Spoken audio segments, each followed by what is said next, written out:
To understand the gravity of Cristy Lee's heartbreak, you have to go back to where it all began. Not the crash, not the news headlines, but the moment two women carved out a space, Jessi Combs and Cristy Lee, didn't just stumble into the world of custom cars and motorsports. They fought their way in, welding torches in hand, grease under their fingernails, and a point to prove. Jessi was the wild spark, fearless, bold, and unapologetically loud in both voice and vision. Cristy was steady and surgical, a strategist with a soft strength that balanced Jessi's kinetic energy. They were different, but equal, cut from the same stubborn, determined cloth. And when they joined forces on All Girls Garage, it wasn't just casting chemistry, it was a movement. In an industry often defined by horsepower and male bravado, Jessi and Cristy represented something revolutionary. Real talent, real grit, and real passion. They tuned. They bled for it. Fans could tell the difference. This wasn't reality TV fluff. It was legacy in motion. Off camera, their bond grew fast and deep. They weren't just co-hosts, they became sisters in the truest sense. Whether they were elbows deep in a suspension job or kicking back after a 14-hour shoot, they shared the same vision, proving that being a woman in this world wasn't a novelty. It was a strength. And that's what makes what happened next so devastating. Because before there was tragedy, before the silence and sorrow, there was hope. There was ambition. There was Jessi and Cristy dreaming big, chasing records, building legacies, together. It was 2012 when All Girls Garage premiered, a bold move by producers who finally saw what Jessi Combs and Cristy Lee had known for years. Women belonged in the shop. When Cristy first met Jessi on set, she later said it felt like meeting a long-lost teammate. The two immediately clicked, not because they were both women in a man's world, but because they both knew what it took to thrive in it. Jessi came in with welding goggles and a reputation for taking on wild builds without hesitation. Cristy came in with polish and poise, but just as much wrench-turning talent. Their chemistry wasn't forced. It didn't need to be. They spoke the same language, of builds, breakdowns, and breaking barriers. On screen, they meshed effortlessly. Off-screen, their friendship grew fast. They swapped ideas, swapped tools, and soon swapped stories that went deeper than cars.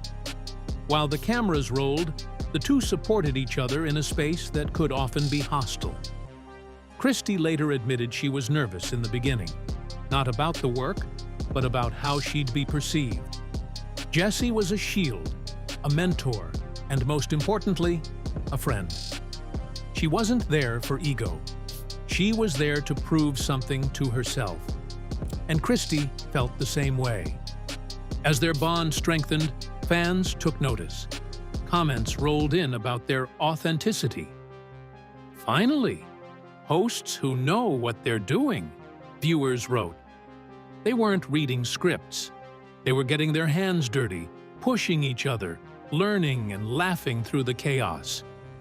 And behind the scenes, something even more important was forming: trust.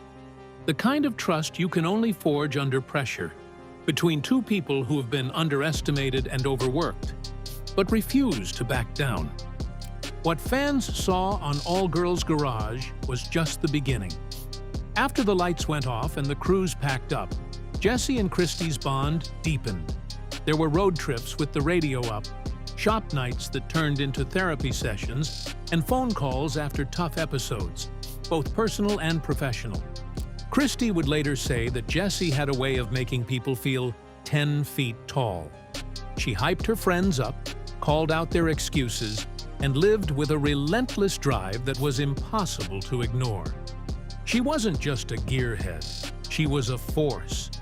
But she was also one of the only people Cristy could talk to who really got it.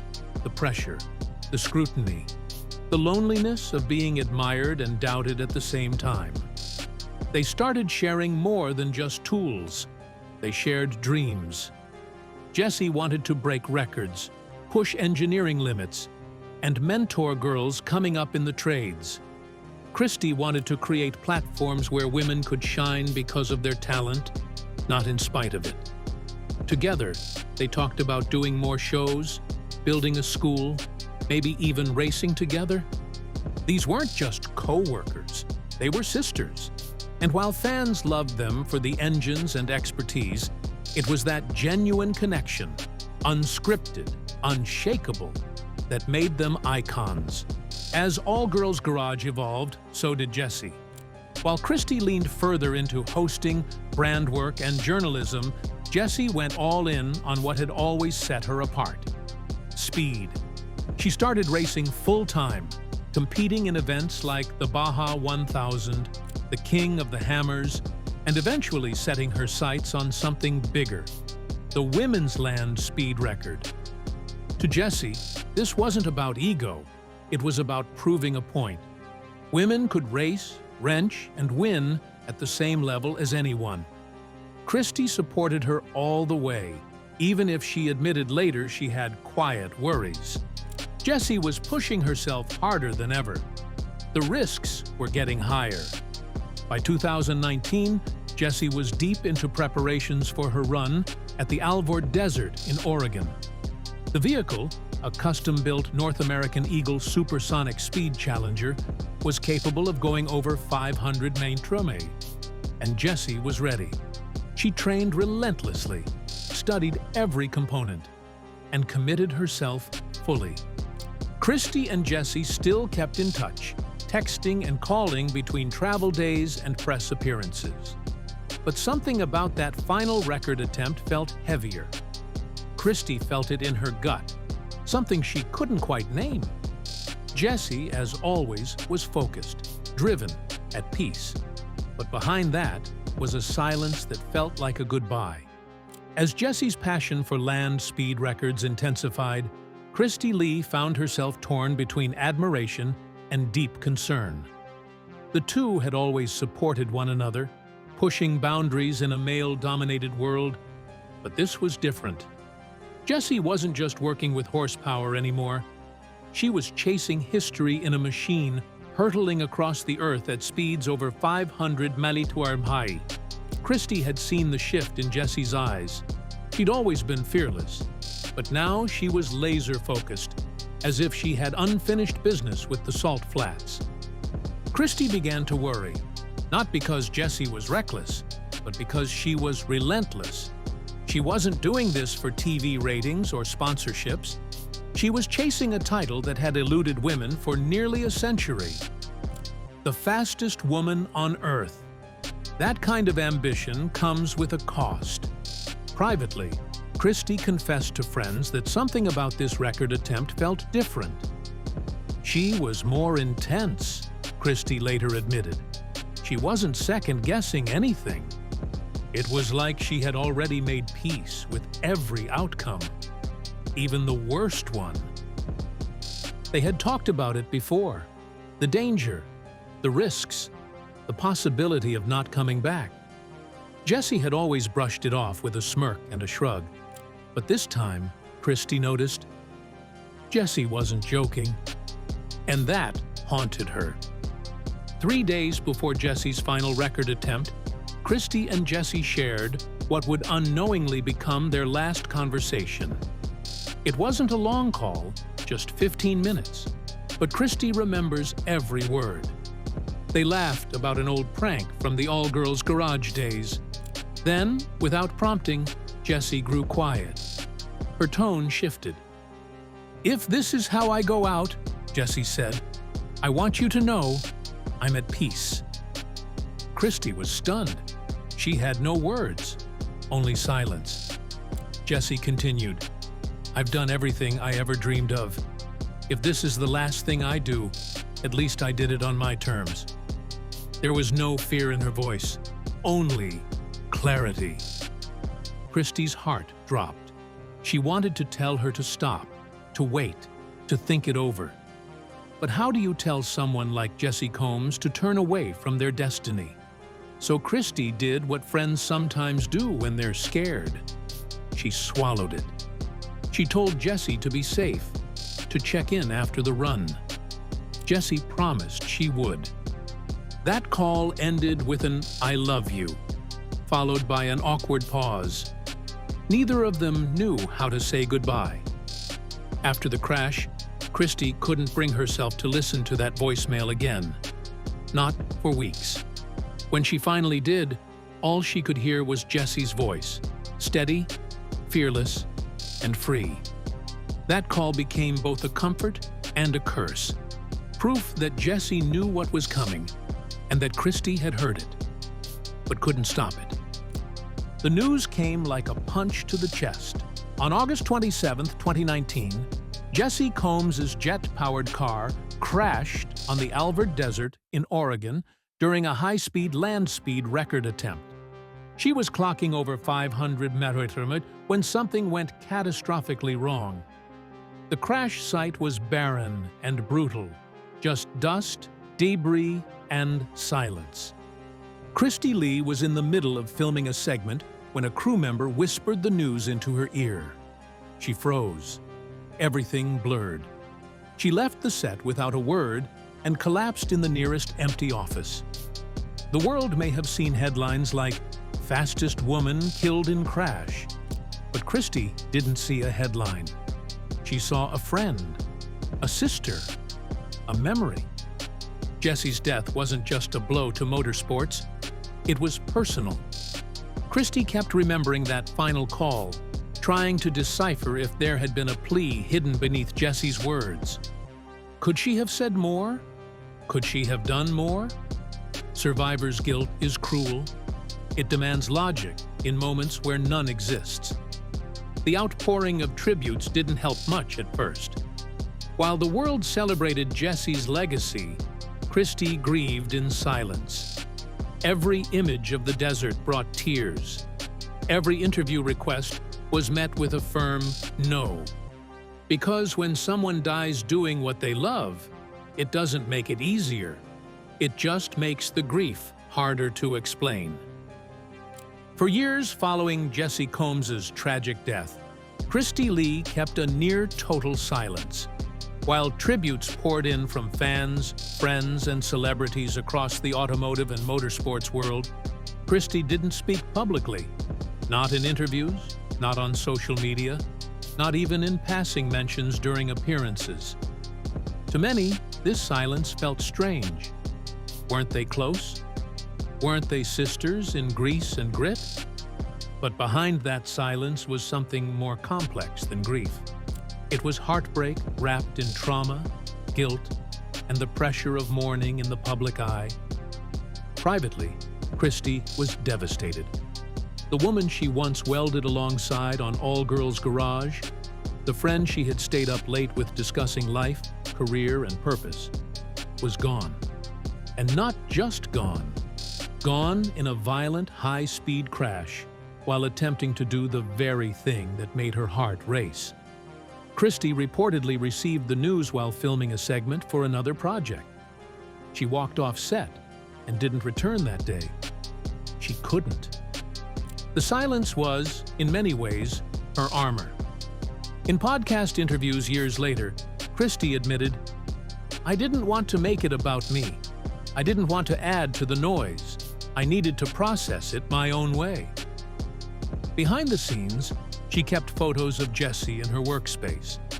She lit candles every year on the anniversary.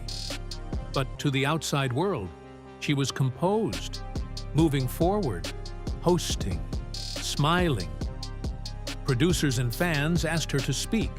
Just a quick comment, just a tribute. But Cristy consistently declined.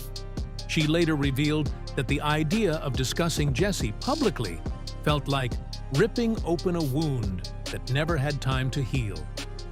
The loss wasn't just professional, it was deeply personal. They had shared ambitions, struggles, and long conversations about being women in a field that rarely made space for them. Jessi had blazed a trail that Cristy was proud to walk behind, but now, that trail ended in the salt.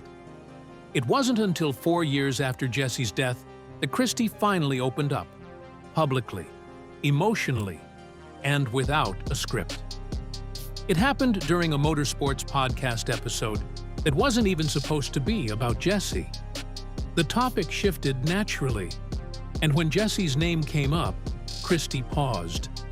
Her voice cracked, and then she spoke. "I've never met another woman like her. I don't think I ever will," she said, holding back tears. What followed was an emotional, unscripted tribute that sent shockwaves through the car and racing community. Cristy shared how Jessi's determination had inspired her to push through tough chutes, how their conversations about equality and representation shaped her own choices, and how Jessi's death left a silence that no one else could fill. She recounted that final phone call in detail. She said, "If this is how I go out, I want you to know I'm at peace." Cristy admitted that those words haunted her. I think she knew the risk, but she wasn't reckless. She was calculated. She wanted to be the fastest woman alive. That mattered to her. The interview spread across social media, reaching fans who had long wondered how Cristy was truly doing. The reaction was overwhelming. Supportive messages, thank yous, and tributes poured in. Some fans said they finally cried for Jessi after hearing Cristy's story. Others said Cristy's pain mirrored their own. The moment became more than just a tribute. It became a release, not just for Cristy, but for an entire community still mourning a pioneer. Cristy later said she was glad she finally spoke, but that it took everything in her. It wasn't just grief, it was guilt. Survivor's guilt, maybe. Jessi lived loud. I stayed safe. I don't know. But I know I miss her every damn day. In the end, Jessi Combs's legacy wasn't defined by the crash or even the speed. It was defined by her courage, her fearlessness, her refusal to accept that being a woman meant being anything less than extraordinary in the garage, on the track, or in front of the camera. And for Cristy Lee, that legacy became a personal mission. Cristy has since taken steps to continue what she calls Jessi's unfinished business. She's participated in workshops for young women in motorsports, donated to STEM programs in Jessi's name, and helped raise awareness for women fabricators and builders through her platform. She often wears a bracelet with Jessi's initials during filming, a small reminder on her wrist that the path she walks wasn't built alone. The restored car Jessi was testing when she died was later completed by her team and displayed at the Peterson Automotive Museum. Cristy attended quietly, staying in the background, tears in her eyes. She later described the moment as painful, but healing. Seeing that vehicle, knowing what it cost Jessi, and what Jessi gave the world, reminded Cristy that the finish line was never the goal. It was the chase, the passion, the courage to dare. The documentary ends not with a tearjerker, but with Cristy's words echoing over footage of Jessi blazing across the salt flats. She didn't die chasing a dream, she died living it. That's who Jessi was, and who she'll always be. Jessi's legacy lives on, in machines, in motion, and in the hearts of those brave enough to follow her lead. Including one friend, Cristy Lee, who finally found the strength to share the story behind the silence.